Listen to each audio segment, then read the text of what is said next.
I got to thinking about the story of David from the Bible. And many people have heard the story. We kind of all know about David and Goliath. And we often think about the underdog aspect to the story. But what I was thinking about was more about the hidden preparation that we all go through to do something, and how we can often feel like things we're doing are pointless. It got me thinking just about the journey I went on, and the fact that for the last 10 years, actually longer, for the last 14 years, I've practiced and regularly driven across the continent for a number of hours, large distances, sometimes with people, my family, other times on my own. And I've just done it and done it and done it. And, often people would say to me, why don't you just fly?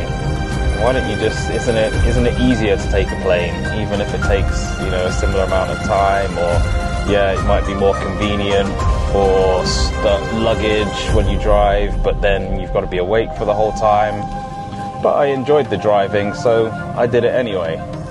And lo and behold, we come to this point now where I was fully prepared for the journey that I made without thinking about having to prepare.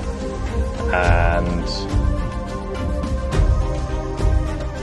with some of the journeys that I've done in the past, as you do have very often when undertaking long journeys, I've had the breakdowns, the mishaps, the challenges where you need to regroup and adjust and deal with something that happens.